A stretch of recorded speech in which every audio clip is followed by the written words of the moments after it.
played versus today? How similar, dissimilar? What's the difference? Well, I think there's an evolution, just like in anything. You know, when we were in the 1900s, what did we use? Donut. And then as we started to progress into the 50s and 60s, you started to get that double hinged glove. So basically you would be able, because most guys caught with two hands back then, so it was almost a folding process. And then like with the onset of like Manny Sanguian, Johnny Bench, we started to get into the single hinge, which made it more of a one-hand position. I think what we've learned as we start to go on to the one knee, like my glove is really small. Travis's is probably 3 to 4 inches longer, just because of the technique difference. So like, you know, it's still, I mean, the structure is still the same. You still need a strong thumb, you still need, you know, but to me, the little bit of length really helps create a better angle when you're catching. So I wouldn't recommend anybody using a glove my size anymore. Because guys in me and Eddie's day, we were funnelers. So we would catch the ball, funnel it to our body. Well, now we're not. We're still making the same move to the middle of the body, but we're more extended away from us. So when it went to one-handed, and I know the bench is sort of the ability to get into it, pull it out quickly. The exchange that had to be changed, right. So the exchange turned into more of it became more into an early body move where you could cheat with your body to catch the ball off to the side, where you could already start to get into your arm swing. Where with the donut, you basically were catching everything two-handed, and it was almost like guys would catch, but they were way more disciplined keeping their glove over the ball. So we still have some of the old principles from the donut into the single hinge principle of getting it off to the side. Did you? I don't know who the hardest thrower you ever caught was. You know, guys like Troy Percival. I mean, there were some good ones. Did you pad up a little bit more for No, certain guys? this is just how I used it. My hands were bigger, so my palms were bigger. I got short fingers, but I got a huge palm. So I wanted something that reflected that, so my pocket's really flat. I didn't have a ton of edge. So I attack with my palm. Can you just say how radical it was when Bench and that group of guys? Well, it was completely radical. It was probably the same type of thing that you hear now. Well, you can't catch on one knee. Well, there'd probably be like, well, why would I use a single hinged glove? Catchers are going to get lazy. They're going to get reachy.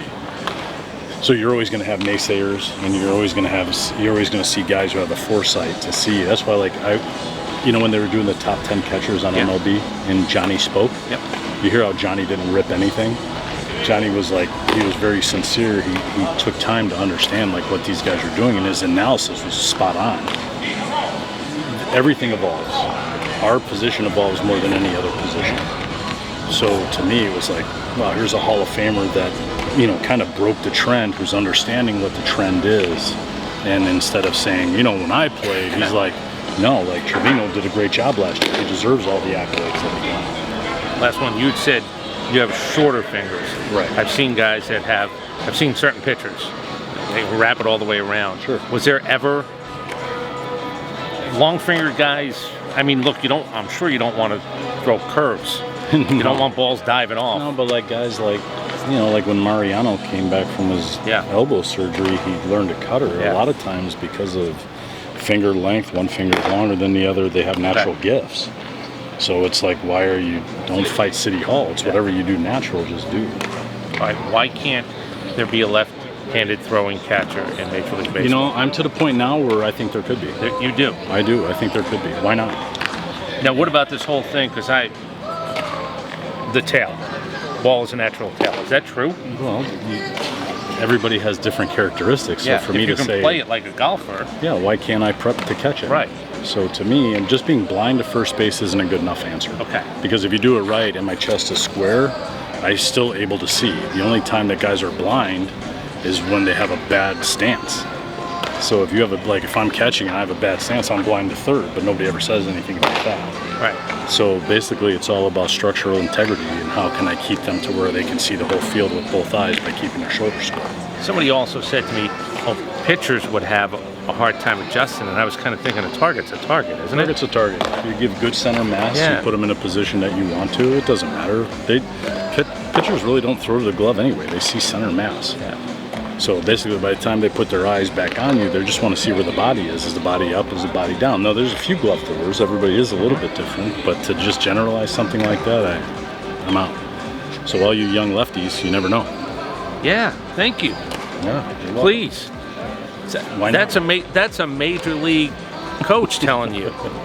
Don't give up the dream, kids. Don't give up the dream. Now hold on. What about a lefty shortstop or second baseman? I think that's probably a little bit tougher just because of.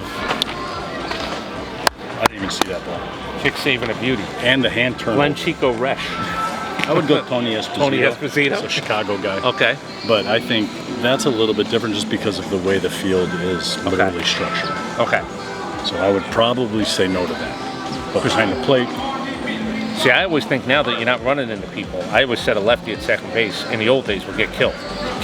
There'd be a chance that they would because you're blind. Blind. The runner. Yeah. So, but now, like, there is no taking out. So maybe it's a little bit more of a job. Yeah. All right. Thank you. Yeah. You Appreciate it, sir. Thanks.